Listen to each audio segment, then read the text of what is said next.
Welcome to the Think Tank podcast. My name is Patrick. Jacob, say hi. I'm Jacob. Hello. All right. So our guest on this episode is Ari Simon, who is kind of our resident downtown Renaissance man. He's worked with the Bid. He's started his own publication. And pretty much if you're a downtown resident, you've either seen Ari Simon or an Ari Simon business card. Jacob, what do you want to add? I think that this episode's interesting because, first of all, if anyone just loves LA or loves downtown LA, like the first few episodes we recorded, a lot of them were about just loving LA in general, to the point that people were asking us, like, hey, is this podcast like the people that we were fielding it to, is this a LA themed podcast? And this is one of the big reasons why. So if you love downtown LA and want to learn about the history, Ari is your man. We learned a lot, I think. Yeah, and he's a great adhesive as far as bringing creatives and spaces and people together and, getting those things to stick. We had the privilege of working with him on a project that took place in a bunch of lofts that were, about to be leased. The building was looking to promote their space and the arts kind of at the same time. So we stepped in and did a video art installation room and had a great time. So we talked about the drama of that situation too, because there was like some drama with one of the artists pulling out in dramatic fashion, and Ari talks about how he handled it, which was kind of cool, actually. Yeah, it was really insightful. It's information I didn't even know, and we had been in that space for 3 or 4 days. So looking forward to you guys getting to listen to this one, and here it is. Welcome to the podcast. I am one of your hosts. I'm Patrick Nissom, and beside me, Jacob Patterson. We're both from Think Tank Gallery. Say hi, Jacob. What's up? And with us, we have Ari Simon.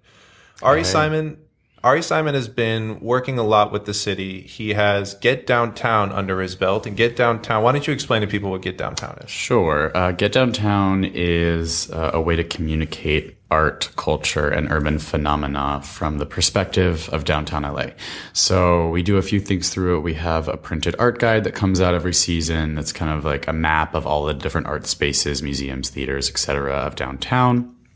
We have a weekly email that we put out where we share event information, articles of interest, and share thoughts and feelings from different artists and writers and our Get Downtown team. We also usually do a different kind of editorial experience that also gets at kind of the arts and culture lens of diving deeper in downtown LA. And we've done a Skid Row art issue. This summer we have a lot of online editorial. There's an event series in the works. Cool. Yeah. Event series, huh? Yeah. What's that about? With our event series, we really want to focus on kind of providing more context of what downtown Los Angeles is and was. I think, one of the reasons we created Get Downtown, it's called Get Downtown. We want people to understand what downtown Los Angeles really is. And there is a lot of misconception around that. I think, obviously we're in this boom right now here in downtown, where there's a ton of economic development and activity happening. And while there's totally a place for it, there's also just this sort of assumed newness that, everything's like new and hip and trendy and it's all just happened in the last few years. And that's so cool. And then, of course, there's the other side of the narrative, which is that it's this like homeless, horrible, violent, dirty place too, which is also kind of just as misconstrued in some ways. But that, there is this whole history that in many ways has really been kind of just pushed under the rug. We talk a lot about, when we talk about downtown history, it seems like we talk about its first heyday. We talk about the 1900s, 1920s, 30s. And then the pervading narrative is that everything just sort of left and everyone went away and there was nothing here. Yeah. And it was empty. So you're talking like the golden age when there was the first ever talkie debuted in the Tower Theater. I guess it didn't debut. They had like a private screening in the Tower Theater before it went to New York, and all those theaters on Broadway and what the Bringing Back Broadway initiative is about. And then afterward, it turned into this place where people are like, this is where you come to get drugs, and this is where you see in the Red Hot Chili Peppers biography, like he came down here to get his heroin and shit like that, and it was just a wasteland, and that's incorrect. Right, or at least kind of just taking a more critical and willingness to delve into that quote unquote wasteland time, because there were actually a lot of people here, and there were really important social movements and political movements and cultural movements that came through downtown Los Angeles. Some of LA and California and even the United States' most important phenomenon came through downtown Los Angeles in that time. So we want to use this event series as a way to really kind of, I almost envision it like we talked about with our Get Downtown team, like it's like a canyon sort of between these two peaks. And it's a very unexplored canyon and not talked about canyon. And when people think of downtown LA, the things that happened in that time period are usually not sort of the pervading thought. Our event series hopefully is going to be all about movements, political, social, cultural. Cool. Yeah. And before we go too far, I'd like to give you an opportunity to perhaps give a little bit of your history as far as your involvement in downtown, kind of where it started and where it's gone from A to B. Sure. So I moved downtown in 2011. I was attending the University of Southern California, and as a freshman here, I totally was like a typical USC freshman. I was super extracurricularly involved. I hung around campus. I had a girlfriend. It was awesome. But then I came back that next year and was just like, where am I? And I'm in a city, but I barely even know that I'm in a city. And I don't know, somehow I think I was super aware that I was coming to Southern California. It's amazing of how unaware I was that I was coming to Los Angeles. And I just knew that at some point I don't know, downtown it seemed strange and bizarre and extremely viable and opportunistic. And there was this just sort of wild energy of it. And the architecture I just found stunning. And so I knew I wanted to be amongst it. And by the time I was a senior in college, I was living downtown. I commuted to school like 2 or 3 times a week, really treated it like it was a job and made my life more about downtown and was trying to figure out, like, okay, what do I do here? How do I get involved? And it was really just a right place, right time moment where I happened to be at the unveiling of the facade of Clifton's cafeteria and got pulled in to have lunch in it, even though I was like in my pajamas. I was maybe going to like take some photos and post them on Facebook. I had no plan, but there I was sitting at a lunch at this table with Andrew Myron, who's the developer of the project, and Linda Dishman, head of the LA Conservancy, and Jose Huizar, council member for the 14th District, and AKA Lil Weezy. AKA Lil Weezy. And Jessica Wellington McLean, who runs the Bringing Back Broadway initiative. And finally, Jessica just asked me, what are you doing here? Like, who are you? That sounds like Jessica. Yeah. And I'd been to a Bring Back Broadway meeting or two before. And so I just kind of gave my spiel. And she said, well, I'm looking for an intern if you're interested. And mine's about to leave. And I said, yes, I'm down. And so I wound up working first being her intern, and then working in Councilmember Huizar's office on the Bring Back Broadway initiative. Wound up getting pulled in to run the streetcar campaign and kind of keep that going. In the fall, we got that passed in December 2012, and then I spent about 3 years working for the Historic Core Business Improvement District, which is the sort of neighborhood association for the historic core of downtown. Yeah, the way I kind of like to explain what the bid is like if there was a tin can on one end that was business owners and a tin can on the other end that was the city, the bid is that like wire between them where they can kind of communicate, and the bid's there to facilitate those conversations. It's also kind of a homeowners association for the businesses, kind of put in layman's terms. Yeah, I'd say that's fair. I mean, I think there's a lot of misconceptions also about bids. Bids really do come in all shapes and sizes and forms. Some are even actually just really act like Chamber of Commerce is almost, they're paid for by local businesses. Some are paid for by property owners. And I think even within downtown LA has 8 bids. Mm-hmm. And amongst those, they really come in different forms. I mean, some bids really exclusively just provide extra services, like straight up just extra cleaning and extra safety, and that's it. And then there's some bids who are like mega champions of economic development and the real estate world at kind of whatever cost. And then there's a lot in between. And what I really loved about working at the historic core bid is we really, as cheesy as this might sound, we were really a mom and pop bid. Mm-hmm. We were a staff of 2. I was their first full-time staff member, and we have the most residents of any neighborhood in downtown.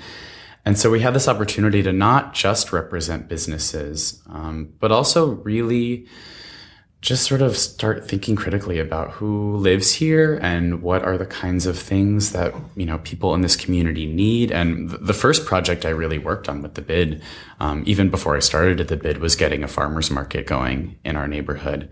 There just wasn't one. And, you know, it was 2012 at that point. Is that the one that's at Pershing Square now? That's the one on 5th Street between Broadway and Spring. And there, you know, I mean, that's just kind of an essential need of a community, especially one in Los Angeles. And, you know, I guess this sort of negates what I was talking about before, but there is also a real newness here in downtown too, or at least as far as being a real sort of hub of residential life. And so there are all these things that I think, you know, most communities just are sort of assumed to have that we had to more, I don't know, create from scratch here. And so before we get too far into that, because we have I don't want to call it a rule, but we have this thing that we do that, you know, Albert Einstein said, if you can't explain something to a 5-year-old, you don't get exactly what it is.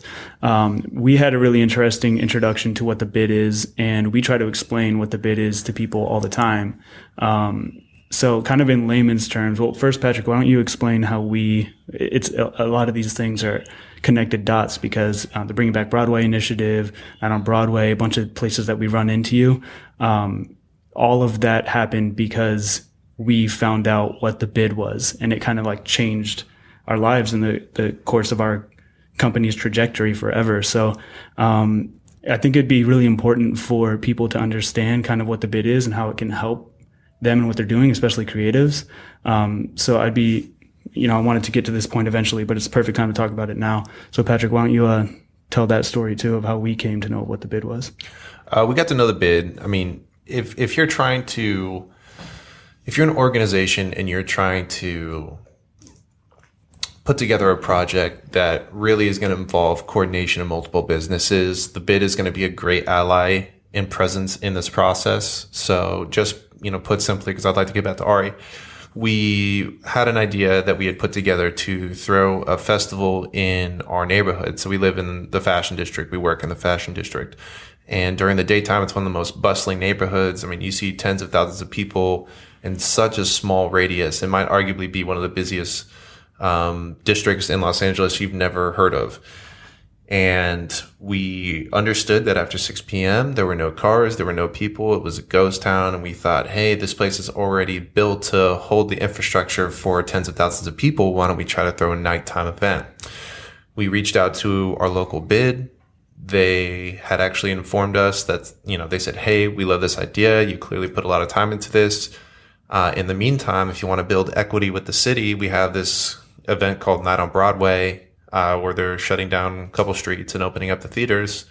You know, you should go to one of those meetings. And so we totally bought in and loved it. But that's kind of how we got involved. But the reason why the bid is so important, if we had gone forward with our idea, is they're connected with the property owners. They're connected with the city in a lot of ways. They are, if you're going to go to any sort of local authorities and pitch a festival and they have no idea whether or not you've talked to a bid, you're not in as good of shape as if you had shown up with them linked arm in arm to say, we're in this together. So why don't you just very, very, very quickly explain this like I'm 5-year-old type of definition of bid? In their most ideal form, bids are community facilitators, and they help connect the dots and sort of bring everybody kind of to the same table, where usually people are not at the same table. Usually you have the city, the police, services that feel like they're very up and above somewhere that you can't really reach. And then you have, sort of businesses, either big or small, in another corner that are kind of doing their thing. But it's hard for, communities to always get everybody at the table. And ideally, that's what bids do. They bring all the different stakeholders of your community to the table. Cool. So now that we've kind of touched on some of your history and your background in downtown, I would like to kind of get your perspective now, kind of diving into what we're seeing today as far as some of the stark differences, progress, exciting developments that have taken place since you set your first Bed Bath Beyond boxes down in your dorm room in 2011 to now where you're opening up your fancy artisan furniture in your downtown location today. Well, I don't know if that's necessarily exactly my story, but I think 5 years is like a very long and very short time. At the same time, I'm a big believer in this idea of bothing, that things are always both. And on the one hand, downtown has changed a lot in my time here. So now really the angle that I take with downtown Los Angeles is more in the arts and culture sense. It's it's why I've created Get Downtown and it moved along from the bid. And in that realm, you have obvious projects like the Broad, Hauserwirth and Schimmel, all of the investment of a lot of other cities' art galleries that either have second locations or they're new permanent homes in downtown LA. And I think there is just more attention on downtown as this sort of, really viable arts district, not just in the arts district, but really all over. It's what attracted me a lot about the Bring Back Broadway initiative too, was that cultural aspect of it, of bringing back these old theaters. And you have events like Night on Broadway now that really transform them and happen here. You have Ace Hotel, obviously, who does tons of programming. So on the one hand, there's this crazy difference. When I moved down here, Ace was just really kind of starting to be a thought. And now it brings literally, I think, it was quoted that in their first year alone, they brought 300,000 people to downtown LA. Mm-hmm. And that's enormous. Yeah. I was driving down the street in Highland Park or something recently and saw those posters that they have on the side of streetlights that was announcing a festival that was happening at the Ace Hotel Theater. And I was like, that's transformative. Is that the David Lynch one? It might be that. Actually, no, I think it was a different one. I think it was some kind of film festival. Maybe? Yeah, Sundance. Wow. That was that one. But yeah, the David Lynch Foundation does their own thing too there, which is really awesome. Isn't it transcendental meditation? Well, yeah, he runs he's a huge player in the transcendental meditation. Which is such a trip, and so company. David Lynch. Yeah, that's a whole crazy thing. Yeah. But yeah, and Sundance does their next festival at Ace Hotel. So yeah, you have these big things that are really, have more of a platform to use downtown because of these kind of spaces. On the other hand, sometimes when I walk outside my door, I live on Spring Street and, it's not that different. It's still kind of wild. You still have all kinds of crazy intersections of humanity happening. You have sort of businesses come and go, boutiques that are kind of just hanging on and sometimes close. Mm-hmm. The same kind of little cafe that was there 5 years ago is still there. Things are changing. Things are also kind of the same. At Night on Broadway, it was really exciting to see the people who did open their doors. And there was one that was like a jewelry shop in the front. They had a DJ outside, and in the back was like a barber shop. And I was like, that's an interesting combo for a fake jewelry store and barber shop mixed together. They have some cool classic downtown vibes still sticking around. Right. And I think there's something to sort of note of even you say classic downtown vibes. And, it's why I like the way that downtown is evolving. And I think as long as it can sort of continue to be like fast and slow, like we'll all ultimately be okay down here. Yeah. There is something to say about, you know, that I guess a lot of people have their own different take on what the downtown vibe is. You know, for some people, that's the downtown vibe happens Saturday night between like 11 p.m. and 2 a.m. in stilettos and like at bars. For other people, the downtown vibe is like, you know, the Lamp community, like going to their monthly event where, you know, low income and homeless residents can like recite poetry and participate in art making. There's so many different things that are happening here, which I think is what makes it really special. So for you, what's your, like, where could someone catch Ari Simon on a Friday night or a Wednesday night, more importantly, because you know about the cool shit? I'm probably at the local wine bar, Mignon, not to like, you know, don't go all rushing there at once. If you take my seat, I'm going to be pissed. But Mignon? Mignon. Yeah, it's the place where you like, they test, like you can do tastings and. They have a Wednesday night wine flight, but no, it's really like, it's super low key. It's tucked next to Kohl's on 6th Street. I love that whole stretch of 6th Street. Yeah, actually. I do too. I think it's the most underrated block in downtown 100%, LA. yeah. 6th between Main and Los Angeles. Because you really have something for everyone. You have Red Line Bar now. You have like sort of this, you know, more upscale gay bar. You have, the Mezcal bar. yeah, you have Las Perlas, which is great. Every Wednesday night, speaking of Wednesday nights, they have La Victoria Inn, which is this all-women mariachi band from East LA that kills it. They're so good. I'm super down. You have that coffee place that's like kind of like into street art and kind of like more of like a weirder vibe, but like totally has a place there. You got Pussy and Pooch, right? You got Pussy and Pooch. Yeah. You've got, you know, obviously Kohl's and the Varnish. And then, and tucked, you know, you got Black Sheep if you just kind of want like a burger or slider and it's open late. And then Mignon, which is the French wine bar that I was referencing. And I love, you know, again, that sort of intersectionality where it's not just one thing. There's a lot of different types of things that are going on. I think that's what makes downtown really special, more than your average community in LA where things are a little bit more, I don't know, it's like this block has this kind of vibe, you know, you're on like Sunset and Silver Lake and it feels a certain way. You're in, you know, Leimert Park and it's like, you know, along Crenshaw and it feels a certain way. Downtown, you can jump from one block to another and things feel totally different. Yeah, absolutely. I love that about downtown. And so speaking of, you know, these transformative moments in downtown LA, one of the big ones was when, and you brought this up earlier, was when the Broad moved downtown and they started doing all this programming leading up to them entering the downtown scene. It was a really exciting time for myself as an artist. You are a person who dabbles in the art scene as well. And I wonder, like, what, for someone who has kind of a magnifying glass on the art scene and otherwise in downtown LA, what kind of, you know, that was when we started seeing articles being written about downtown LA, like, they're here, this is a new place for the art scene. And it's something that I know that you talk about a lot in your weekly newsletters from Get Downtown LA. So what kind of things have you seen, you know, good and bad maybe, that have happened because of that move?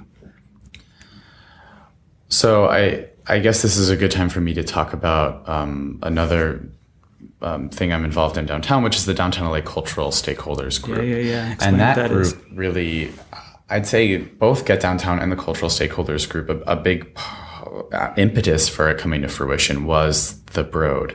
I think the Broad moving down here made a lot of downtown's art stakeholdership just sort of take a second, sort of take 5 and think critically about how we could better, yes, utilize this and kind of capitalize on it, but also really, I don't know, take it as an opportunity to see where we're at and see what comes next. And so really, I had started having conversations with some folks from the Broad about a year and a half before they opened, and it led me to start talking with a lot of other arts administrators from museums and theaters and venues. And is that what a stakeholder would be? Yeah, that's sort of how we define it with this group. And we just, it made, first I really did it from the angle of trying to help them connect with residents of downtown, because I was at the bid and, but then it became something bigger. And I realized how disconnected so many of our arts organizations were. I mean, I have some like particularly scary firsthand stories in that, of realizing like, wow, you guys don't even know each other exist, let alone that you're like on the same block and sharing and people and resources. And so it kind of became this call to action accidentally after like a whole summer of listening to them talk about sort of the ways they feel disconnected. Or, I was just asking them questions about what do they love about being downtown? What's hard about being downtown? So we had this dinner in fall of 2014 where we all, I'd say about 25 of them from most of the museums, theaters, venues, cultural institutions, major art events of downtown came together, and that led into just sort of like another dinner a few months later, which led into just sort of these quarterly meetings that started, which then we created a mission statement and a steering committee and launched our first funded project this year, actually, which was a survey of all of the arts spaces of downtown LA, which Think Tank participated in. Yes. And now we just finished wrapping that up, and that's been some really interesting insight too. And I bring that back to the Broad because, I think one of the best things that the Broad has offered downtown really was realizing that we were at a critical moment, or realizing that we could seize a critical moment. It's one of those sort of just wake up calls of like, oh, right. Okay. Like what can we do here? How can we, sort of keep this evolving, and what is it going to take from this community to make that happen? So if anything, perhaps I'm biased, but I feel like it actually made people get kind of more introspective and community minded, which is awesome. That's a good point. And the Broad, for those who might not know, who maybe someone's listening who's not from LA or hasn't been downtown LA yet, it's Eli Broad is one of the biggest contemporary art collections in the world. And he started basically a private museum, which I think holds a Guinness World Record for the most amount of, someone will have to fact check this, but the most amount of contemporary art that can be seen at once, because they have windows. It looks like kind of Space Mountain, but they have windows where you could look into the archives and you can see like the sides of all the paintings. I think that's how they got the record. But it's a really cool, Sneaky. crazy building. And to Ari's point, what he's talking about with this community minded kind of progress that the Broad has encouraged in downtown LA. They partnered up with the Central Library, who hosts a series called Aloud, I think is what it is. And they did a bunch of talks leading up to, they took over a bunch of the cool historic theaters on Broadway and did all these really interesting talks, introducing artists to other creatives. Like Henry Rollins did an interview with an awesome photographer who has pieces at the Broad, and just Jeff Koons and all these other people did some really cool shit. And it was like, the Broad is here. We're partnering with the Central Library and all these other institutions in downtown LA, and just kind of trying to make a splash. Yeah. And I mean, it is really amazing to walk on Grand Ave, which is the street that the Broad is on alongside. And Grand Avenue is really, it is a critical arts corridor for downtown in a very sort of civic way. It's also home to MoCA, the Colburn School, Walt Disney Concert Hall, Grand Park, even LA Library kind of sits at where Grand Ave goes up from.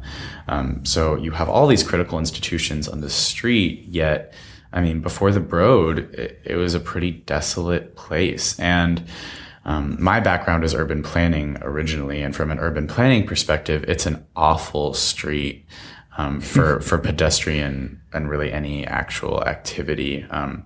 It's sort of in this fortress in the sky is what it so feels hilly like. over there. Yeah. That was kind of artificially created by the city in the 50s and 60s, and is home to a lot of these huge sort of corporate skyscrapers.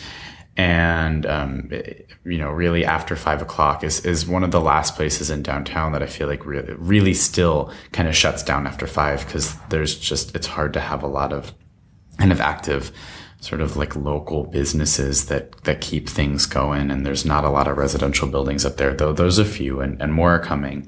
But now all of a sudden with the Broad, I mean, you have, thousands of people on Grand Avenue every day. It's busy. It feels really different.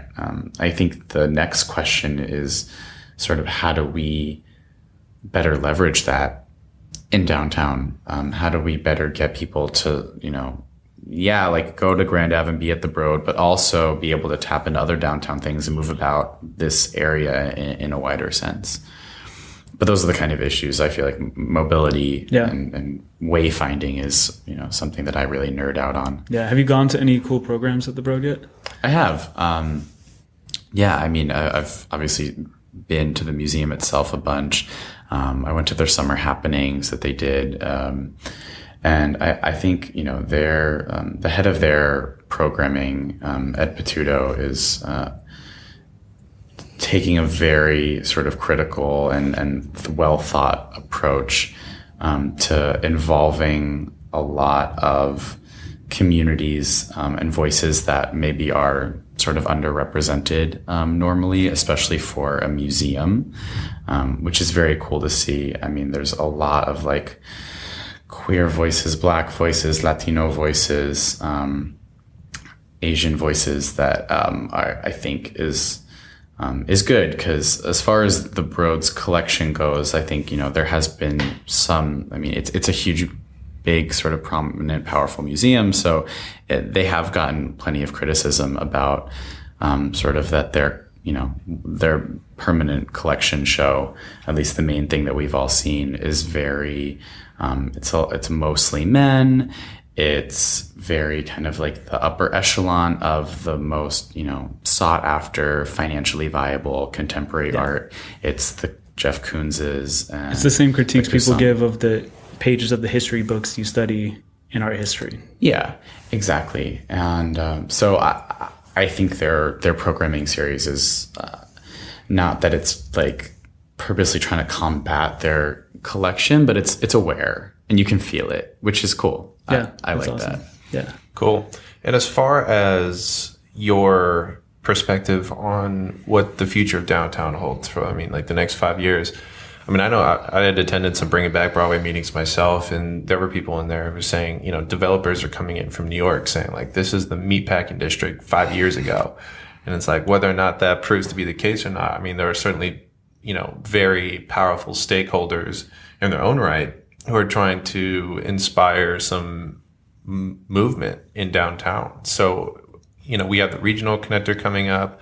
I know Santa Monica just got their metro station opened up, I think about a month ago. We have some metro bikes. There's little improvements. So what are you kind of seeing, as far as what the cards read for downtown in the next couple of years?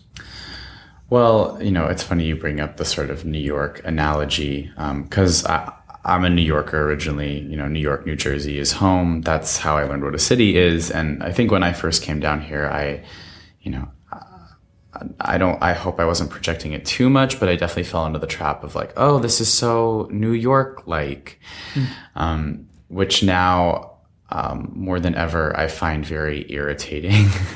The longer I stay here, the more, I sort of take issue with that approach that like, oh, this is totally Soho. This is totally meatpacking. This is, because I think, and this is kind of what I was talking about with that event series that we have planned for Get Downtown. It's like, I think downtown's future really lies in us taking a more introspective look at where we are rather than trying to project on this place what other places are. Downtown LA is not meatpacking or Soho. It's downtown Los Angeles. And you will see things here that you absolutely will not see in meatpacking or Soho, either because in meatpacking or Soho it was driven out, or it was, sort of enough rent was raised that it didn't exist there, or just because it's a different place. You're not going to see the Hudson River in downtown LA either, which would be nice, but maybe the LA River will provide that. The LA River, we'll see what happens. We've got our own kind of dirt and grime in the LA River. There's still heroin needles. Yeah, you're more likely to see a Camaro for a music video in the middle of the LA River than actual water. Yeah, though there are a lot of birds. The birds are coming back along the river, which even downtown, it's great. I know that's the truth. So are the graffiti artists. I've seen a couple little tags here and there after we spent our $7.1 million, whatever the fuck it was, to paint over everything. Right. Seriously. So I think, what does interest me, and I am very intrigued by about the future of downtown, is its ability to create more opportunities for people to like have a place, have a show, have a voice. Kind of, I try to avoid like tech lingo, but almost really thinking about downtown LA as a platform for all kinds of urban issues. And I think you guys actually, like, your space really interests me because I feel like you have created a space in downtown where you bring in both like local artists and you have artists who are trying to make a living and actually living in this space and using it as a studio. And but then you also have you guys are very willing to work with sort of corporate brands and companies that they want to have, they want to be downtown, they want to show here because they feel like that's a good angle and a good move for them and a good place to be. And yeah, I guess I'm wondering too, sort of from your guys' perspective, how do you see that growing? And where do you think sort of that balance can best live between like thinking of downtown as a platform of like the different kinds of artists, companies, organizations that, want to use what you guys are doing? Yeah, well, it's an interesting, I'm sure Patrick has a lot to say on this too. It's interesting conversation, one that we wanted to get to because you came in here today. You're working on a piece where you're interviewing all sorts of different people that run DIY spaces, artists run spaces, whatever word you want to use to define it, because some people like some terms better than others. And that is one of the questions, is how do you incorporate sponsorships and brand partnerships and things like that into your space, rentals, stuff like that. So yeah, I think that's a great topic to hop into. I saw Patrick nodding his head like he had something to say, so I'll let him start. Well, I think a great example of trying to put this equation together is Night on Broadway. We're currently entering our third year. For those who don't know, Night on Broadway is, let me see if I know the elevator pitch. Let me unpack it from my mind. Night on Broadway is a one-night free annual festival for arts and culture that takes over this year 7 blocks of Broadway Street and 6 to 7 historic theaters that we open up and program for Angelinos to come attend and enjoy themselves. It's seen different iterations in the past 2 years, but it's mostly been about that same model. And it's been a big success because I think a lot of people who attended, they had no idea what downtown was capable of. And I think when they were able to see all those theaters open, all those neon signs up, all those people flooding into that space, I think they really took a step back and said, whoa, this is kind of a sick neighborhood. There's kind of a lot going on here.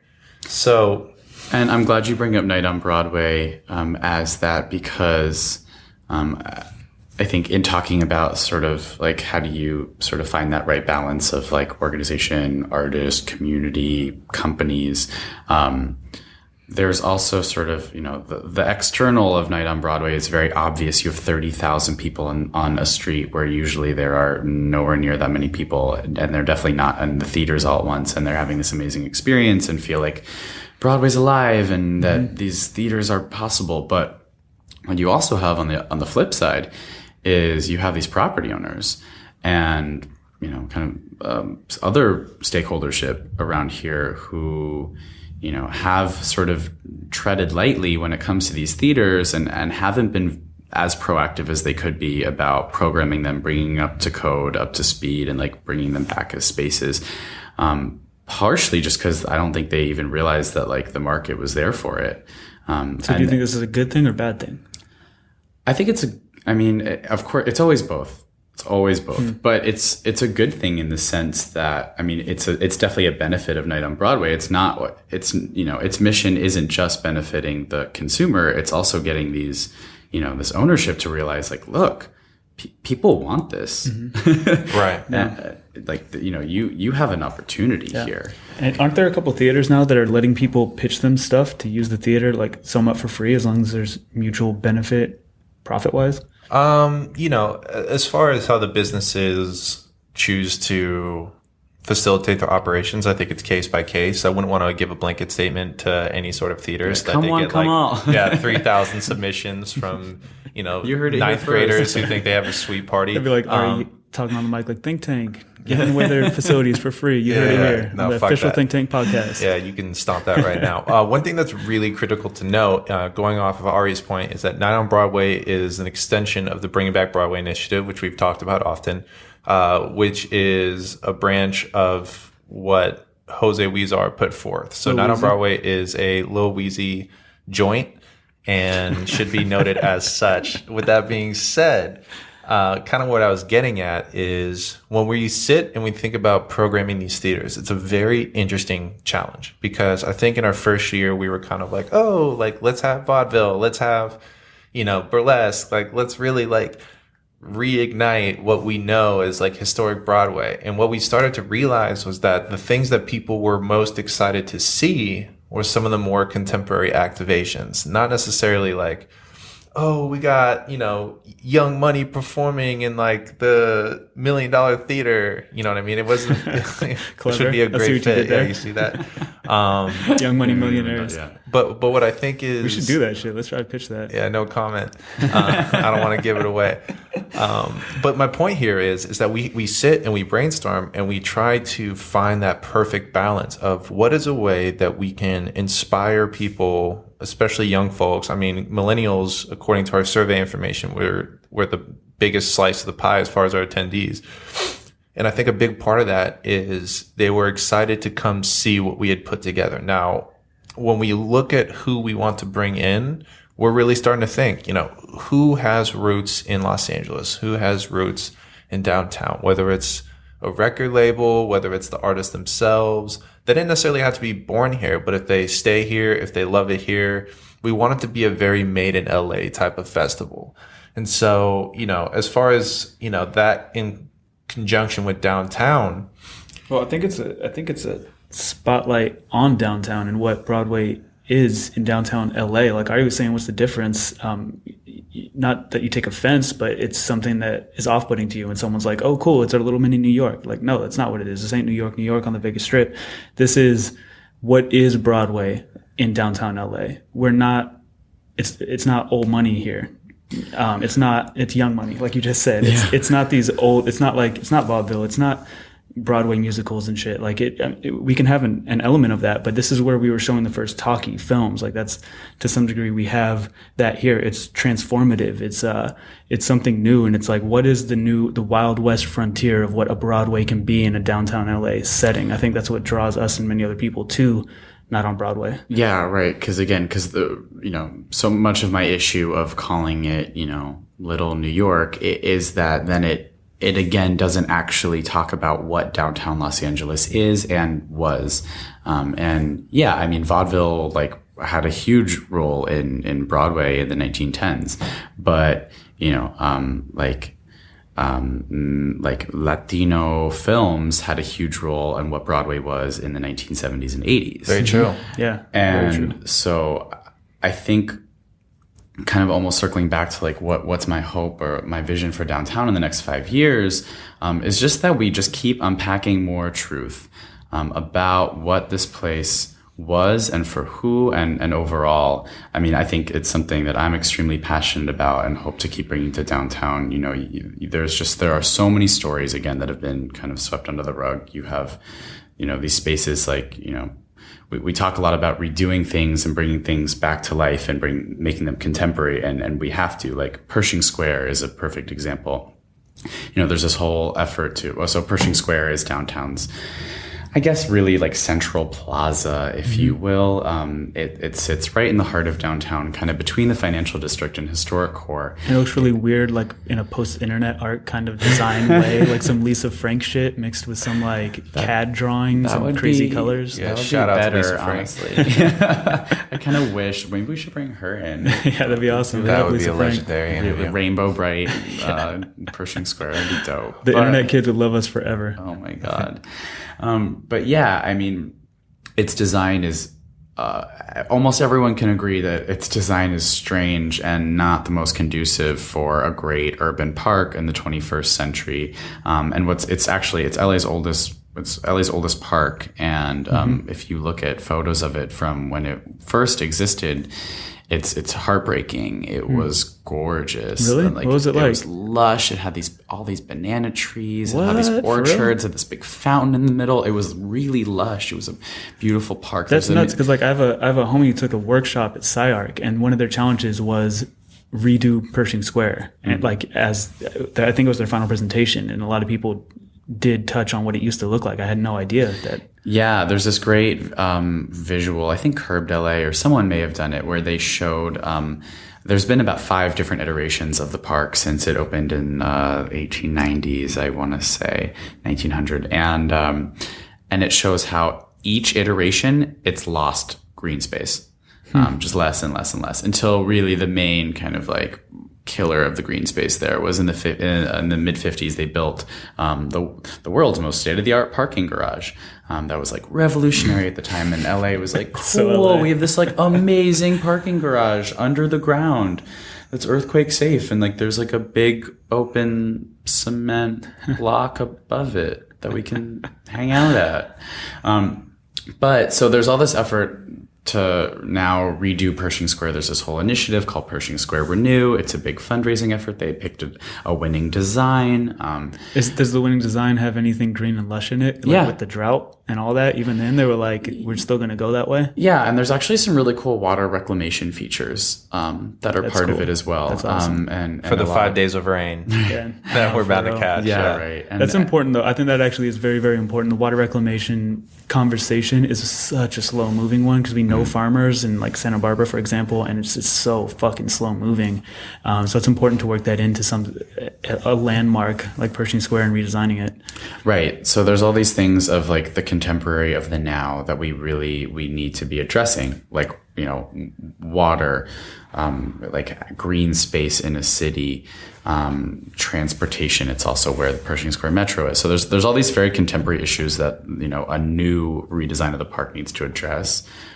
But then there's the other side, which is that, you know, I don't want to see Pershing Square's history be erased, because it was a really important park. And I mean, to me, one of the things I'm most interested about it is from the 1940s to 1960s, it was one of the most important gay gathering spaces in California. Pershing Square? And was a huge cruising site. I mean, people would go and like, you know, kind of solicit sex at Pershing Square. And it was for a lot of gay men who were like, you know, coming to LA from different cities and trying to look for work.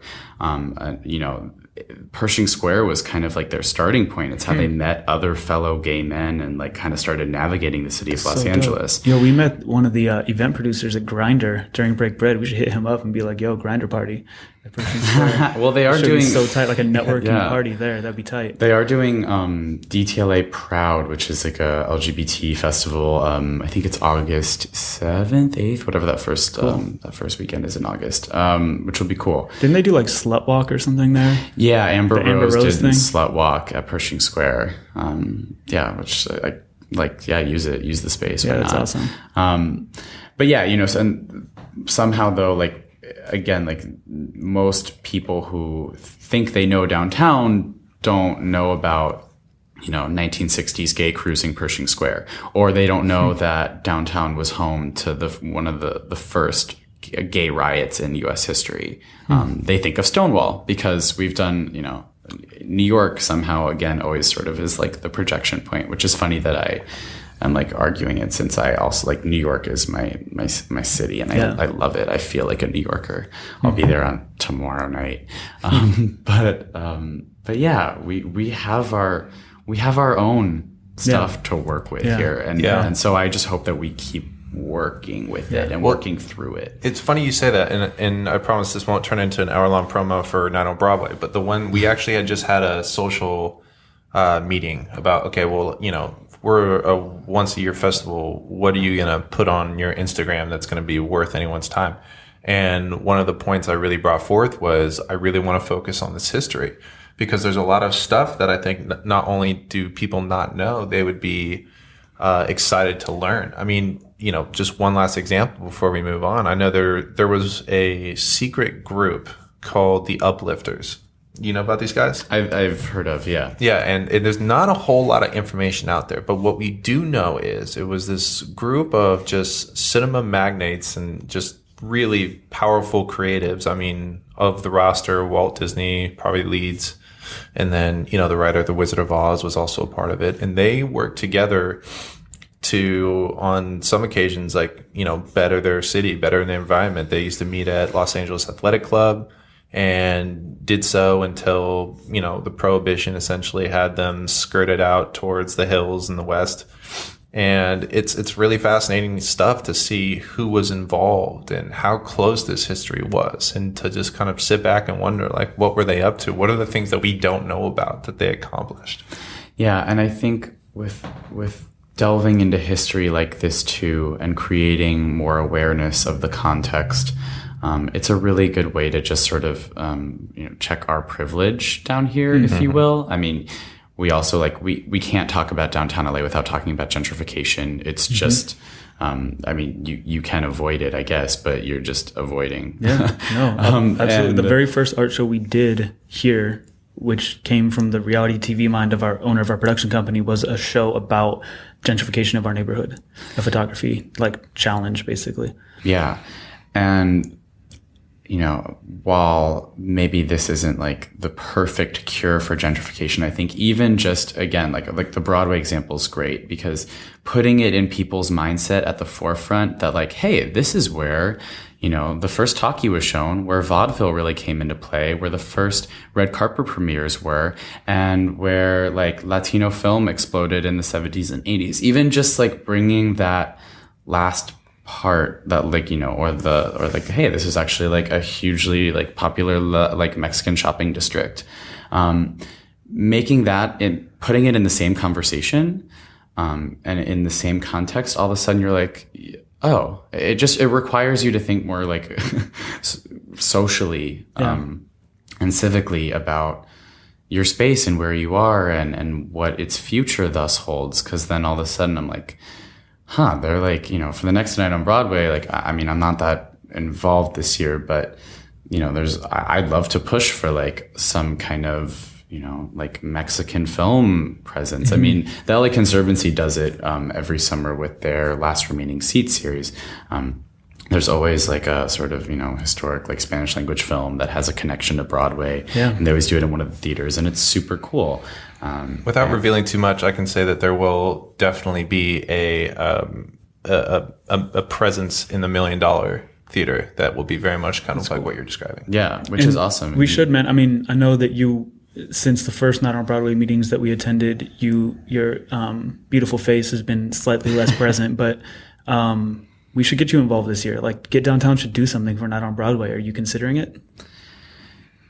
Yeah. You should, I say at least resigned. Convert something else that you're already doing into a pop-up experience. Absolutely. Or something. There's some role that we should have there. I think, one of, maybe this is a new topic, but starting a new project and new things from scratch is super exciting and super daunting. Yeah. And it becomes very hard to know what the future holds when you don't really have a financial or sort of sustainability model in place. And Get Downtown, really, we're actually next week will be the 1-year anniversary of our newsletter, and that was Congrats. the first thing we put out there.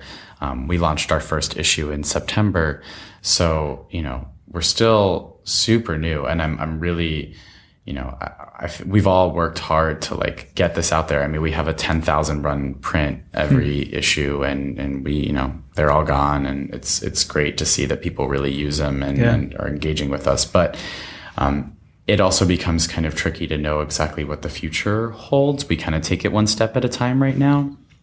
Yes, I want to take a step back. The sign of a good conversation is that we've got a bunch of open-ended conversations that we have questions that we need to get back to, but luckily I've been writing a lot of them down, and we kind of went on a tangent. Keep us on track, for some cool shit that Patrick was going to say. We'll get back to that. But so talk about that. Like, the first question I have written down on here is, what the fuck is your job? Like, what do you do?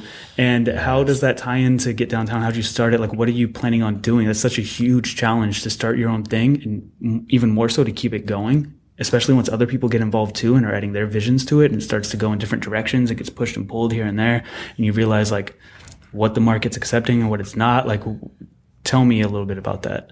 Sure. I don't think I can answer for you what my job is, because it so varies and changes. One thing LA has definitely done to me of living here for 8 years is like I now am like a full believer in astrology, and I'm totally an Aquarius. And my God. When Mercury's in retrograde, do you feel it? Oh, I mean, sometimes it's it's so funny though, because before I moved to LA, I was like, that's so stupid. What it's a New Yorker of the you. Bullshit in the newspaper, whatever. And now I'm like, oh my God, of course you're a Taurus. That makes so much sense. USUncutRaw.org/GetDowntownLA. Oh my God. But, I love that I get to dabble in a lot of different things, though they're all really at this nexus of urban planning, art and culture, and civic and community engagement. And, really, I left the bid, officially in December. And I've, kind of cleared space in my life to move forward, Get Downtown as a project, move forward the cultural stakeholders group as a project. I've curated some art shows. I've done event permitting and producing for a few like art and civic events downtown. And so do you find that these things, it's easier to kind of do these things from underneath the Ari Simon umbrella instead of putting them all beneath the Get Downtown LA brand, which is probably your most forward-facing brand that you're operating at the moment? Or do you separate those things? I do separate them, and I wouldn't say that I find it easier, but I find it more intuitive. Get Downtown, as much as it is my baby, it's also like, it's a team. It's me, it's Ian Gabriel, it's Phoebe Unter, and a collection of other writers, artists, and I think there are things that I want to do that Ian and Phoebe don't necessarily want to do. And so, I think that's kind of a struggle with any team, as much as, I think Get Downtown's next step, as all organizations must do as they sort of evolve and hit a certain, mark, is really codifying what is it that we offer? What is it that we provide? And so for now, at least, I feel more comfortable just being I already have a lot of connections at LAPD and building and safety and planning because I worked for the bid. So I can just I can help you do that. Or I, Ari Simon, know a lot of artists because I am a writer and artist myself, and I live downtown and I have this magazine. So I'll just put an event together as me. It's not some super well thought out brand master plan. Yeah. I'm just going with the flow. But do you have differentiating factors between, for example, right now I'm working on a couple projects, and I ended up having a conversation with Patrick, and really that's kind of the litmus test, which is if Patrick's down for it, then it's something we can do at Think Tank, and if Patrick's then it's something I kind of have to do on my own. So we have, I was talking to one of our artist friends, Phil America, about some cool art installation project shit that we want to do. And then those flags look great. They were dope, right? I had an event that I did, at the end of June. And we had Phil, thanks to you guys, came and installed these big flags at the top of the building, and it looked really cool. Yeah, they were fun. Take Me Home LA, which we'll get to because I have a question on that too. But and then eventually we just went out to we were at a launch party for an app on the 9th floor of this amazing building with this view on this balcony in West Hollywood, having free drinks at an open bar, and Phil's there and I'm there and Patrick's there. And we're just kind of like, let's throw a party on the roof of a boat. And then Patrick's like, yeah, I'm down. And then we're like, okay, cool. Now it's a think tank thing. But before that, it was just something that we were kind of coming up with. So how do you differentiate stuff that is like, this is what I'm going to do as Ari versus this is what I'm going to try to do with the team and build up with the team? It's pretty Get Downtown. Yeah, it's pretty intuitive. I mean, the rest of my team is thankfully like, they're really progressive and, you know, I think if it was totally left to their own devices, Get Downtown would actually be a far more radical platform than it is. Are you holding them back? I hope I'm not. I don't think I'm holding them back, but I am also just like, I want us to serve sort of a more like nonpartisan civic good, because that's the kind of things I like. Like, I want to be a map. I love that Get Downtown is a map that people can use to find art spaces. Yeah. I also love that we have, you know, started to be more of a voice to champion sort of social justice issues that affect our neighborhood. I think there absolutely has to be a place for that. But I also realize that if we are going to be in anything, that we have to have money. And that in order to have money, you know, we need to be smart and strategic about who we partner with and how we deliver things and how we share things without, you know, diluting what it is that we want to say, without censoring ourselves. Of course, you know, it's all about finding the right balance. I'm sure you guys, you know, have that all the time. Yeah. So yeah, I think currently as it stands, even though Get Downtown is sort of the more, maybe sort of visual and the thing that I lead with, like it's my email address, but, at the end of the day, I at this point, I feel more comfortable delivering things just as me and then kind of seeing where that takes me. Instead of, you know, I don't want to be misrepresentative of this team of people. Yeah. Then I'm like, all of a sudden like, oh yeah, it's like Get Downtown, when like, it's really not. Like Take Me Home LA. There was like back and forth in my head. I'm like, is this what Get Downtown does? Or is this just what I do? Ultimately, I fell back onto that. This is what I do. Because, well, it was an event where you were getting people to come downtown. Yeah, it was totally within the confines of its mission. It was something that I worked on, less so my team worked on. And, yeah, I guess, let's talk about that. Let's talk about Take Me Home LA, because that was something that was really exciting. And you hit us up about that and you were like, yo, so I'm taking over the Maxfield building because they are converting all of these spaces into live work lofts, or at least just live lofts. And they're really dope spaces, and they kind of want to like expose this to the downtown LA scene and other Angelinos to kind of see what this building's about. And I'm taking over the top 4 floors, and we're doing like art installations and performances and music and having bars and this, that, and the other. And I was like, yo, this sounds fucking nuts. I don't know how much time we have. And then I saw one of the penthouse suites you invited us to, and I was like, okay, we're down. So we ended up doing something. We'll get back to what we did later. But how I was really interested in that. A lot of people came up to me at that event and they were like, this is a really interesting model. This is a really interesting way to do this. And maybe the only thing I would have suggested is that they had that event like 2 weeks, 3 weeks before they were supposed to finish building it. Because as we were setting up, we were getting in the construction team's way a lot, which I am the construction team, so I could definitely sympathize with them. But aside from that, it was like, everyone should do this. Every building should do this at some point to show off it's a historic place. Like, these theaters should be doing this. Other buildings in downtown LA that people might not frequent should be doing this. Like, how did that happen? How did you, was it just because you're well connected in downtown LA, or like how they approach you? And are you planning on doing more shit like that, or what? Yeah. So, Take Me Home LA came about, mostly out of conversation, but, I have been, you know, I see myself as a kind of kumbaya person. I like being at the middle and bringing a lot of people together and kind of finding the, like, how can we all best win or support each other or compromise.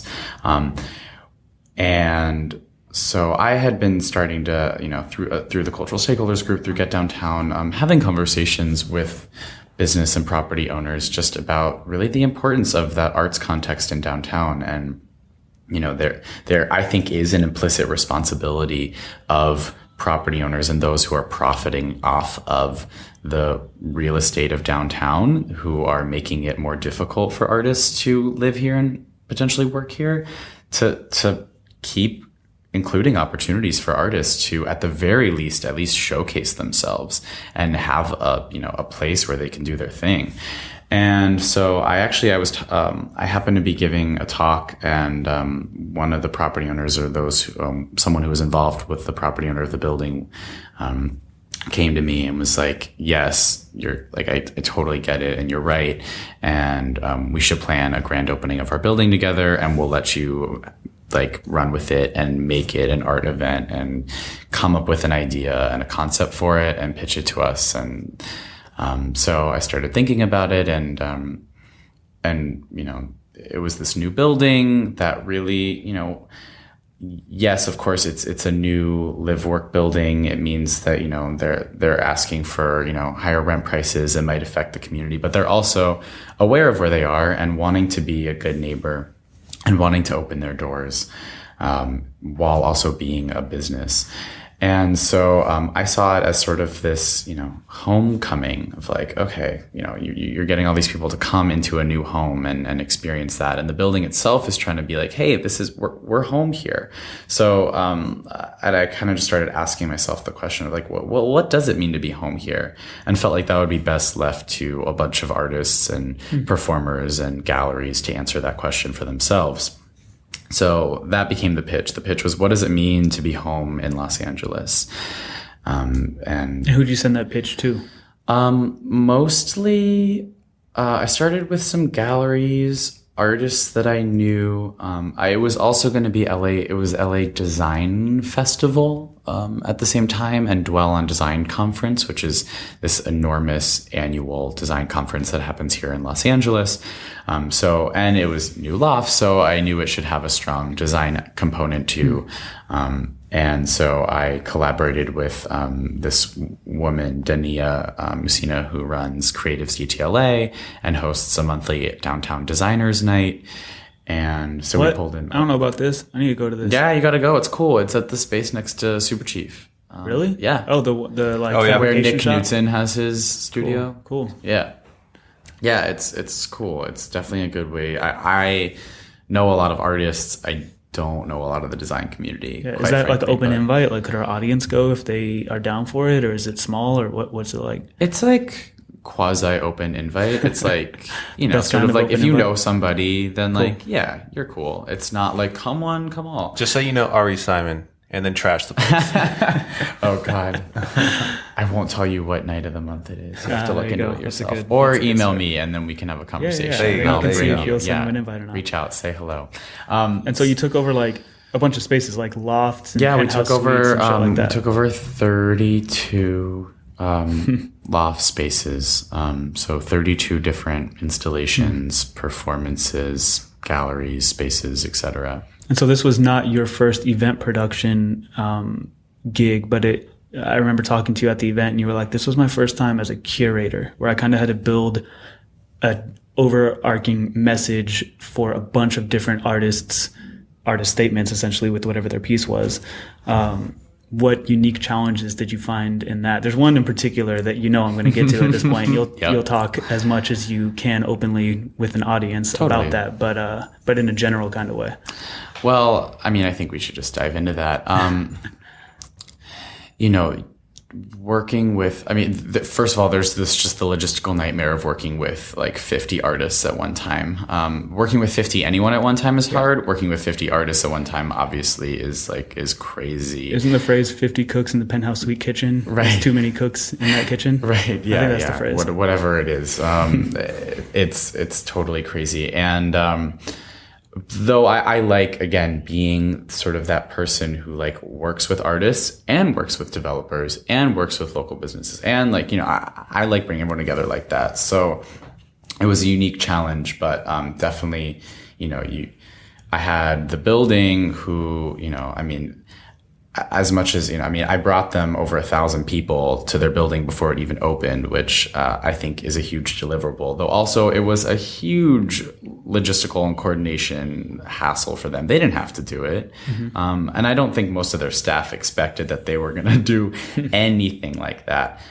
So, it became a big ask of the building. Not that I feel bad for the ask in any way. They wanted it, but there was a ton of, all of their staff was staying late that whole week, like putting a lot more resources into like, extra staffing and extra, people for this and that. And, it was definitely laborious.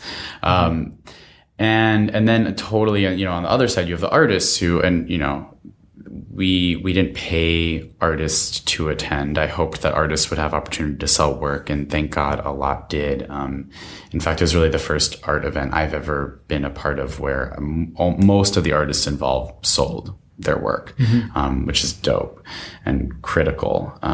But you have artists who are putting a ton of their time and energy into creating spaces, and not necessarily getting like compensated for it directly anyway. Yeah.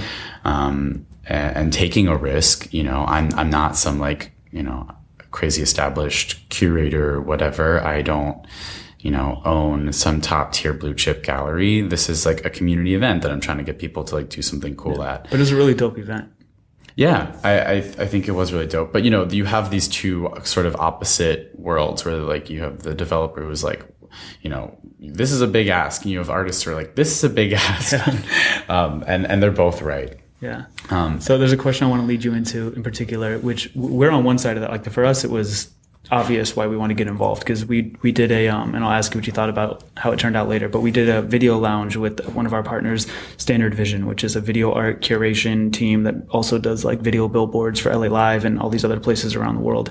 And they're just a really interesting like video art curation technology production company. And so for us, we're planning to do more work with them in the future. We work with them for Break Bread and other places. So this for us was like, okay, if Standard Vision and Think Tank combined their heads and built a video lounge as a preview for something greater we could do in the future, what would we build?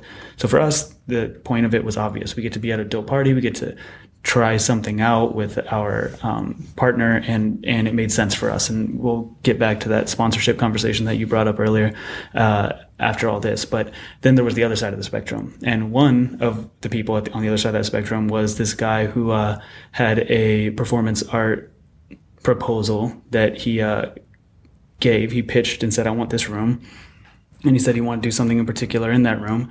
And then instead, he just duct taped the room closed, which was against the point because people were supposed to come see inside the rooms with a manifesto outside of it that was kind of like decreeing the sins of this event and what it represented to the downtown LA progression in general. And then you had a response to that. How much of this was seen by the public, and how much can you talk about? Like, totally. What? I can tell. Okay, we can get into it. There's no like secrecy here. So it was crazy. It was the event started at 5:00. He's a local like dancer, choreographer. And as you said, like emailed me, someone had connected him or like told him about the event. He was like, I want a room. I toured him through. I showed him the room. He took one of the dopest rooms. He took one of the dopest rooms because he really wanted to use this one like architectural element of the room for a dance that he was going to do. And he brought in a lot of other performers too, who, were very, like awesome experimental performance artists, exactly the kind of people that I wanted to like potentially engage at this event, and have an opportunity to share, what it means for them to be home in Los Angeles. And anyway, so at 3:00, I go down to like make sure everything is cool. And that's when I found, the doors duct taped completely shut. And an email chain between him and two of the artists is just taped to the door, just talking about like, exactly as you said, how can we get back at the building? How can we shame them into like, how do we just like, make clear like how evil it is what they're doing and how they're like abusing, or, they're doing gentrification and then trying to cover it up with like an art event. And at the same time, he was playing on both sides of that fence, from what I understand, which was that we need to figure out how to get paid. Why aren't they paying us? But at the same time, they were criticizing gentrification, which Right. If they were able to pay the artists, it would have been an even deeper sin of gentrification because they would have been putting more money into it and giving it to artists to maybe displace the ones that they were worried about being displaced. Perhaps. And I mean, there's like easy low blows I could make back here, which is like for an Echo Park newcomer who's white and male to like make this kind of decree, like that's hypocritical. But, I was really disappointed. I mean, of course, it was 2 hours before this event. So in my mind, I'm like, fuck this. Like, what the fuck am I going to do? But I was really disappointed because I think that event would have been a really fantastic opportunity to talk about gentrification. That's a like total issue. In my proposal to the artists, I asked people to answer what it means to be home in Los Angeles, and gentrification is definitely in that. I would have loved to see a real performance about that. Of course, when the artist talked to me on the phone, he was like, that is our performance. That's performance art. You just don't understand what performance art is. And he was like, if you take it down, then you're, silencing our voice. So I was like, okay, how do we... But you're like, you could have actually done it inside the room. I was like, you could have actually done something. You could have showed up and spoken to people. You could have just read the emails over and over and over from the middle of the room. Something way that more was powerful. actually engaging and using what you said you were going to use. So, but it actually gave me a great opportunity. It made me realize that while there was definitely like local businesses who were involved, like all of the like the bar and the eateries and like all the food, everything like that was from local businesses. But this event was happening in the fashion district. And so I decided that this room does really need to be a room that talks about gentrification. If that's what these artists wanted to do, then I want to honor that, but I'm going to do it in a way that I think makes more sense and is more appropriate and more actually talks about gentrification in the fashion district, which is where we are, instead of just some blanket kind of, passive aggressive statement. So at 3:30, with an hour and a half to go, I started running around the fashion district and just started popping into local fabric stores and just asking them if they would come up and sell their fabric and talk to people about what it means to be a local business in the neighborhood and how it feels to have this new building here, and just like talk to people and sell as much of their shit as they want. And I was able to get one of the local businesses to they were like, yeah, we're down, we'll come. I was lifting bringing their racks with them and getting in the elevator with a half hour to go, and we were just hauling over fabric. But we did. They're called Fabric Planet. It's run by this guy Jacob, and he's from Bobac, and Bobac is a dope ass name, by the way. Yeah, they're super cool dudes. They've been downtown since their business has been downtown since 2002, I think, early 2000s. Over 15 years in the fashion district. And they're sweatshop free. They're doing it right. They're a great story of sort of being a local business here, and that is exactly who deserves and should be having a space to have that kind of conversation about they've been pushed around in this neighborhood for sure, and they're a real local business owner. So ultimately, and I wrote out sort of a little 2-page summary of because on the floor maps and the event press release, obviously this artist who was supposed to participate was included. So I wrote a little thing out, put it on the door, and put it in this space of hey, just here's what happened, here's what I did. And I left the email up. I kept it visible, and the duct tape, I just installed it inside the space instead of obviously blocking the door. So for you wrote a response manifesto to their manifesto. Yeah.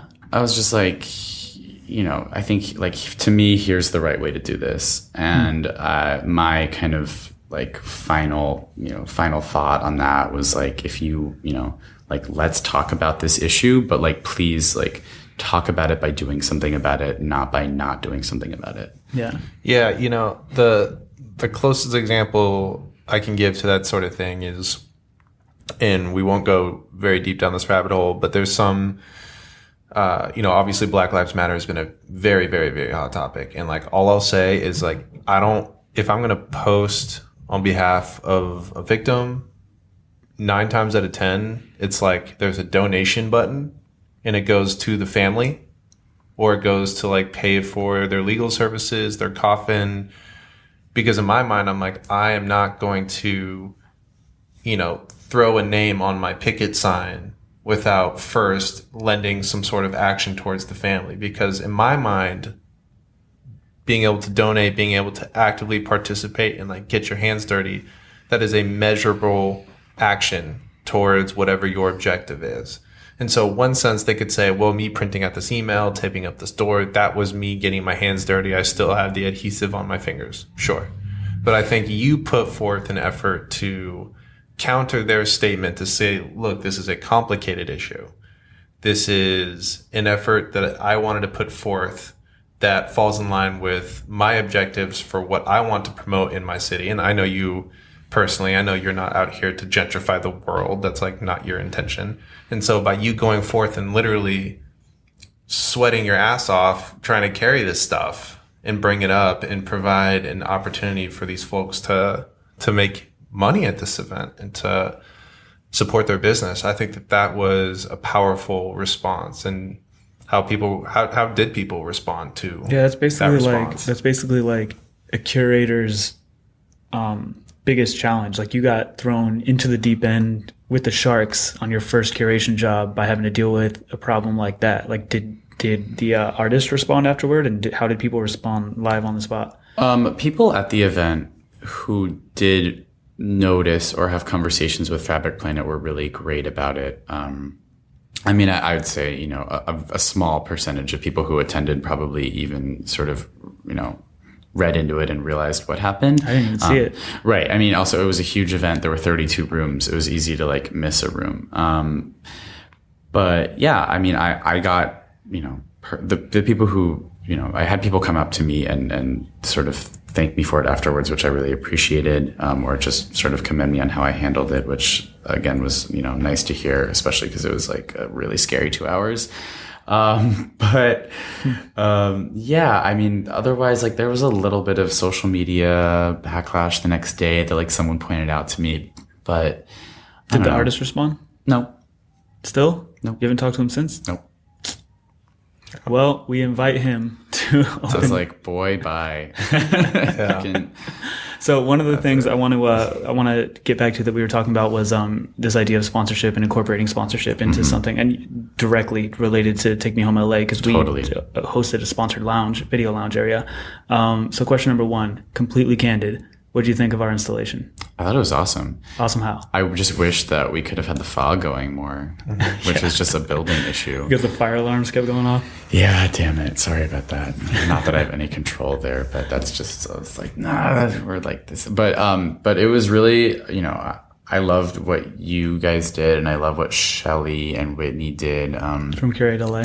Yeah, well, they're Wits and Giggles. They have a radio show on K-Chung. Oh yeah, that's right. Shelly runs Curate LA with another guy, and then with Whitney, she runs Wits and Giggles. Yeah. With K-Chung. And they had this also very kind of like immersive space, because I just think that was like an important element. Without you guys being there, I would have felt like something was really lacking. Well, they were helping us set stuff up, and we were helping them set up, so we required each other. They made a vagina that you could go into, and that was pretty dope. Yeah, it was great. And just, I guess to best describe your guys' space, I mean, it was just this sort of like you entered kind of another world of these video art projection pieces, and the lighting under the stairs was like this, really great kind of neon-y, changing LED light. I think I love that there were all different kinds of installations at this, but I love immersive kind of, totally like changing the whole vibe and feel of a room. It's one thing to like, put some stuff up on the walls. That's cool. But it's another to like totally, I don't know. I'm a sucker for James Turrell and lightscapes and things that really inspiration for us. Yeah, of course. Things that really alter your perception of where you are and what you're experiencing, and maybe even just sort of make you like escape from wherever else you are and kind of focus you in on something specific. So yeah, I thought it was dope. Cool. Well, I was really glad to see it. Immersive and sponsorship is a let's move back toward that part of the conversation, because that was something that. Well, what's cool is your space didn't feel very sponsored. Cool. That's good. which, I mean, maybe some people would be like, you know, then that's, you're tricking people. But I don't know. I think that's great. Like, I was just, who was it that, damn it, I'm blanking. But I was just having a conversation the other day, or listening in on a conversation of just talking about, it was one of my Q&As, that's right, with Monkey Town. Have you guys been, by the way? I have to go to Monkey Town. You got to go to Monkey Town. I sent myself Never an heard of email Monkey Town. and a text and a note, and also texted Shelly about it to remind me, like, get to fucking Monkey Town. I have to do it. To Monkey We'll Town. go together. What is Monkey Town? Monkey Town is You piqued my interest. It is a very really good, like, great dinner party in a video art cube that's happening in the Deep Fashion District. Oh shit, that sounds dope as fuck. That's like And, some shit that we it's- want to do. This is the 7th and final stop of it. It's been in New York, Barcelona, Austin, Denver. I'm forgetting where else, but it's cool. Anyways, I did a Q&A with him about his art space for Get Downtown. And, we were just sort of talking about this, this necessity of, that, like, there does have to be, like, funding models around making art possible. Otherwise it doesn't happen. And, so it's sort of, how do you best find that balance? You don't want to totally whore yourself out and make it corporate and thus shitty and feel like you're just doing branded content, and that's not fun. I mean, you might get people to come because it has a name attached to it, but it's not meaningful, and it's not generative. Yeah. It feels like an ad. At the same time, it's really hard to do things completely without, any supported money behind you. And if you're the kind of arts organization that can solely rely on grants, then and makes that work, like, that's obviously very dope.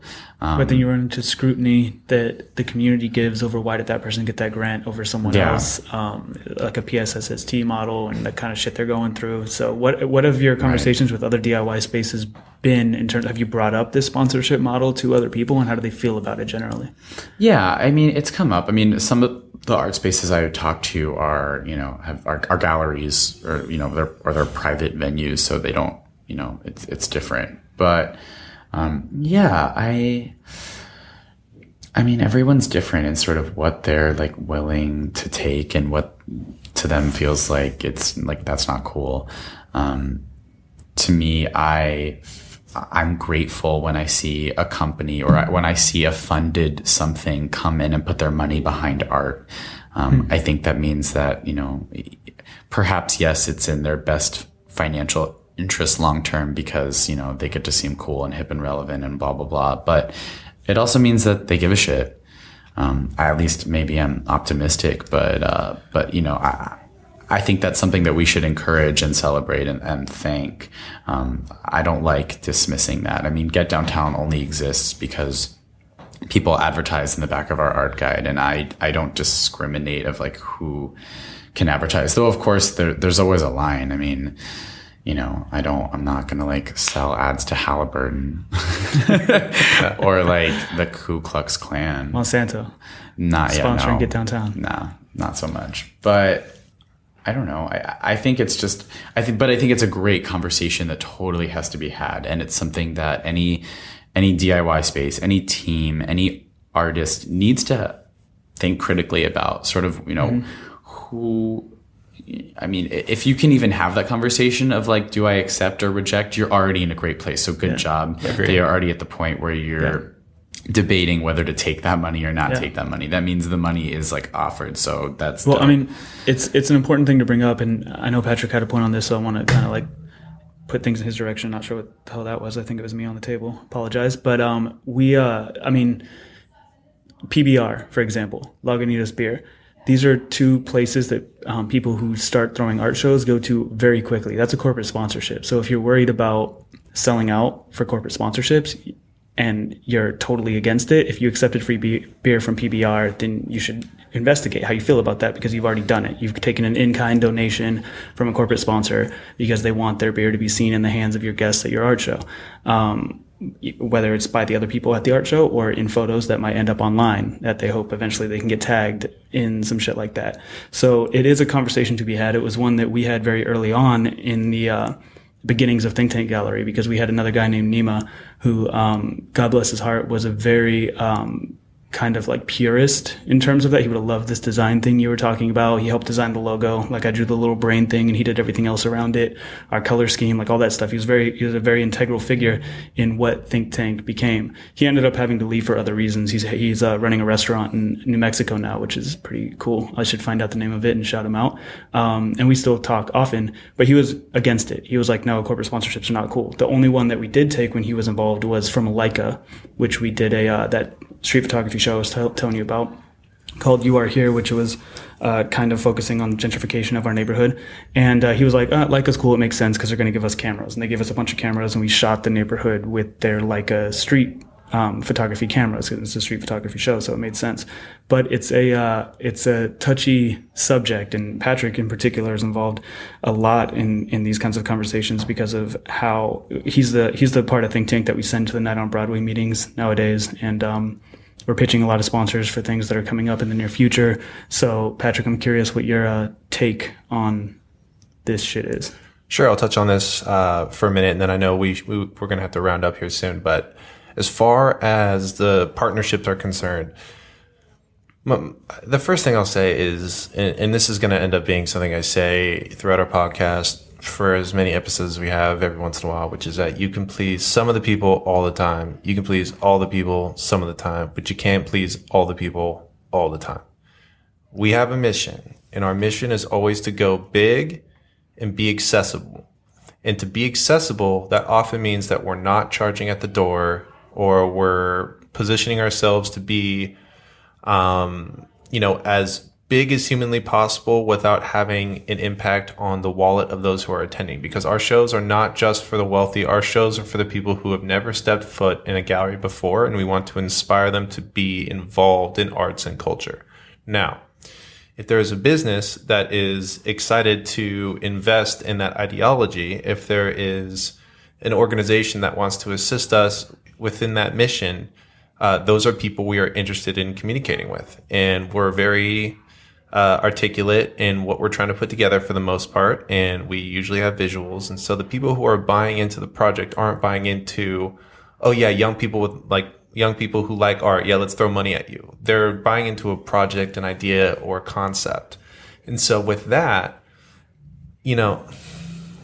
we always ensure that there's no vinyl banners, that it's not just a blatant, Perrier just doesn't walk in with a suitcase and unloads thousands and thousands of pieces of the advertising they want without considering how it's going to affect our artist or artwork. We have that very much embedded into our screening process when we speak with these potential partners. But we will never want to put together a tentpole show, as we call it, without there being some sort of immersive, photogenic, extraordinary installation that people can really interact with. And part of that is we have got to find the capital to pay these artists, to pay these, folks who have construction experience, who, may not be making tens of thousands of dollars every other month in Hollywood doing set design. People who are kind of coming up and are young bucks trying to make $1. Like, those are the people that these companies are supporting. So that's kind of my stance on that. And I think it will continue to be the stance until we're able to acquire enough donations from people like you to allow us to do anything otherwise. And past that, too, also making sure that these sponsorships, how long do you have, by the way? It's 1:30 right now. I've got a little, like 20 minutes, 15 minutes? Yeah, we can roll till 2. So, we'll have to wrap a little bit before 2 because we got another podcast coming in here. But let's say we'll wrap up in 10, 15. I have to leave by 2. Okay, cool. So, another important thing to, that in our conversations, especially those early conversations with Nima, is, does the brand make sense toward what we're doing? Because if not, there are examples like Cirque du Soleil, for example. We didn't plan Break Bread, the show that we hosted with the giant cake maze thing, with Cirque du Soleil in mind. But when Cirque du Soleil hit us up, we were like, fuck, this makes sense, man. So we hit up the artist Scott and we were like, yo, is this something you'd be interested in? He said, dude, I love Zumanity is one of my favorite shows. It's their like sex themed circ show in Vegas. And he was like, I've always loved them. I'd love to work with them. And now we're to the point where we're pitching them projects for permanent or semi-permanent installations in Vegas, which is something really exciting that Scott is super into. And that relationship is carrying on now. And it was a relationship that carried on to Night on Broadway and other spaces as well, and other things that we're involved in. So for us, it's more like, does the sponsorship make sense to the thing that people are coming to? If someone was to show up and be like, oh my God, like, get me with the spoon, this is not what I was expecting when I came to this art show, then it's not immersive enough. It's not submerged into the message of the show, and you've failed to do your job in a sponsorship setting. And for us, we make sure that the money's used in an ethical way, first and foremost. Secondly, we make sure that it fits into the message of whatever the show is, which always has a good point for us. There's always a good message there. The sponsorship should fit into that. Have you seen other examples of these sponsorships that have fit into other shit that's gone on, or DIY spaces who have rejected that completely, and they're like, fuck you, think tank, which people have said to us, and they're like, you can't do shit like this. It's exploitative. You can't tie that stuff into the message of your art shows in an ethical manner. It's not chi. Right. So, I guess yes on both. I mean, the easiest ones to talk about are things that I've personally been involved in. One of the cooler ones, though, was something I worked on with the Historic Core bid, which is we got Levi's to come do a pop-up on 5th Street. It was called Levi's Commuter Space, and it was totally Levi's brand, but they basically took over a vacant retail space on 5th between Spring and Main for a little over a month and built an entire bicycle fix-it shop, a cafe with free Wi-Fi, a workstation, communal work area. They hosted nightly talks and events, and I mean, you can get like free bike tune-ups, and like this is like I'm bicycle dependent. That is my main method of transportation. Me too. And I actively support other Angelinos who are, bicycle dependent as well. And, it's to be able to get like a free tune-up and get some free coffee and have a place to like get some work done on my laptop and a place to go like hear interesting people speak that is like in a vacant retail space was a huge win. It brought people to our neighborhood. It immersed them in I think pretty meaningful content and programming.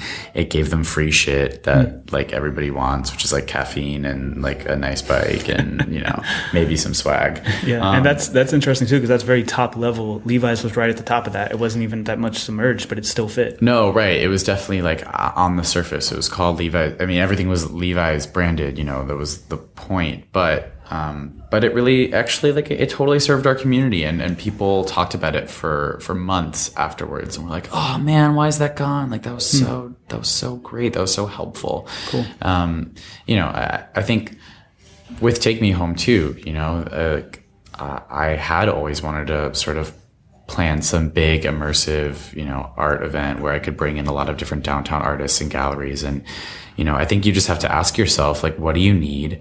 And like, what is the give that they're willing to give? And, is it worth it? And sort of, knowing who they are and what they do, is it worth it? And for me, I felt like, having access to this whole building and letting artists use it as they please was really worth it.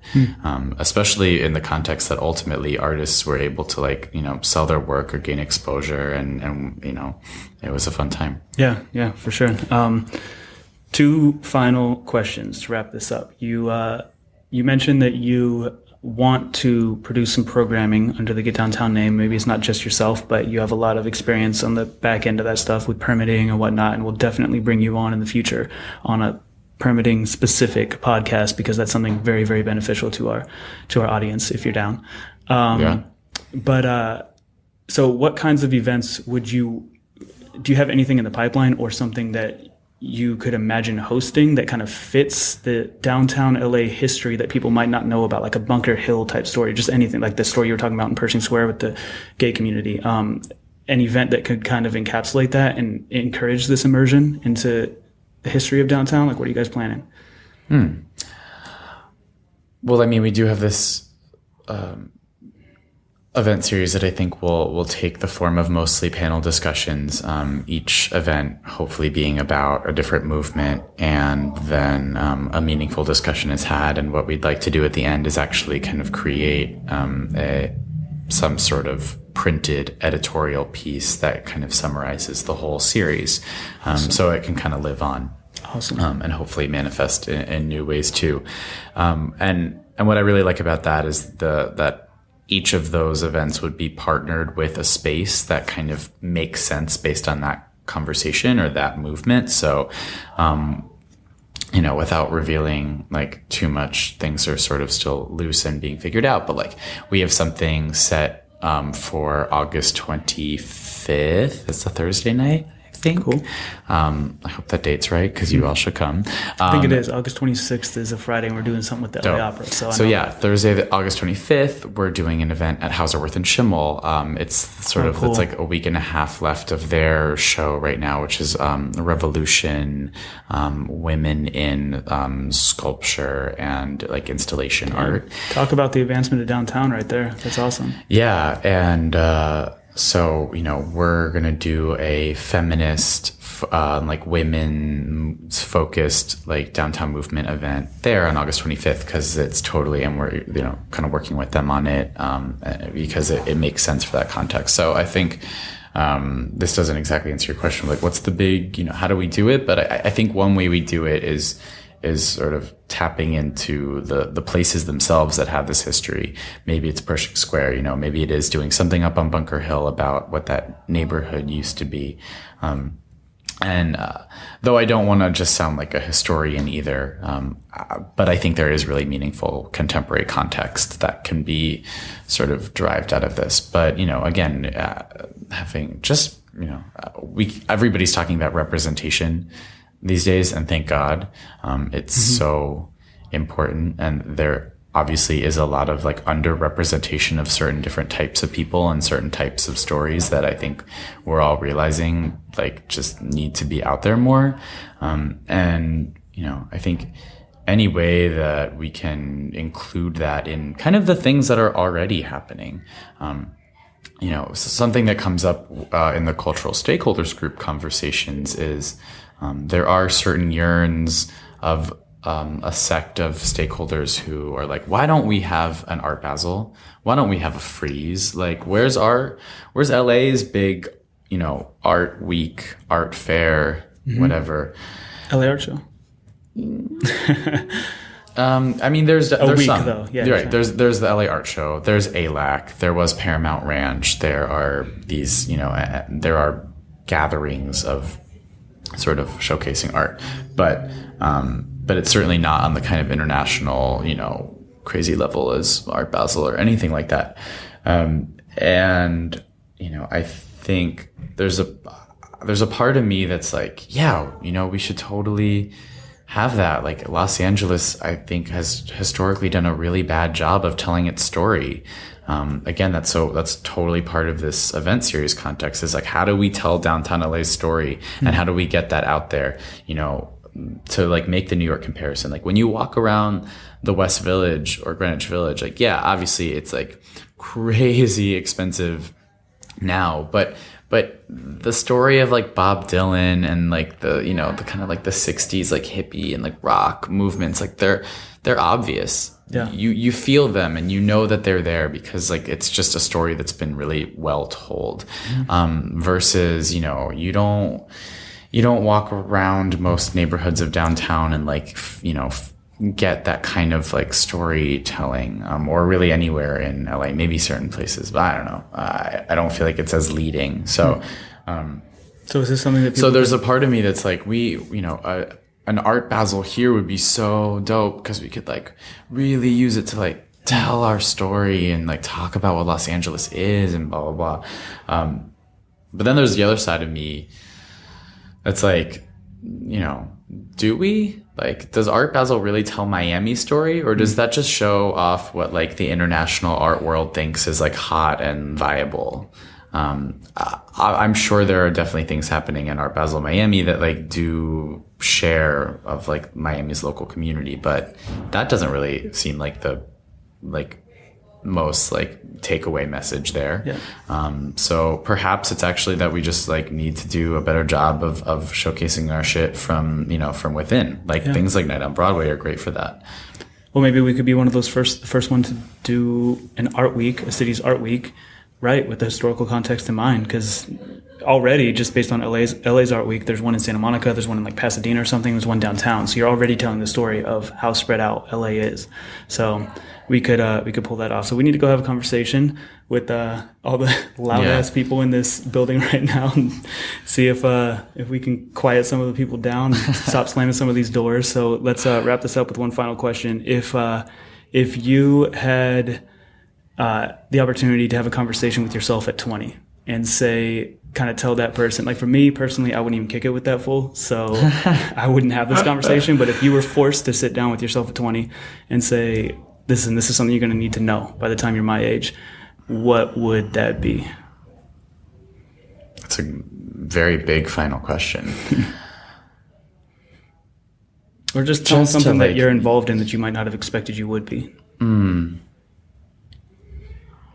Just like two things kind of come to mind. One is just like be as free and honest as you need to be, and like do not worry about what anyone else is gonna like think or say or judge. Like just like rock your shit. I mean we all, that's like obviously just the journey of being alive, but as much as like your first question that you wrote down was like, what the fuck do you do? Like, what's your job? And I think that like plays on that, I don't have like a super like neat answer that like fits on a business card. I do the best I can to explain like kind of what I can provide, but this is me being my most honest, sort of evolved self. And I think I believe that I'm only going to get more like real and evolved and rock my shit. But it takes those kind of, I think, leaps of faith,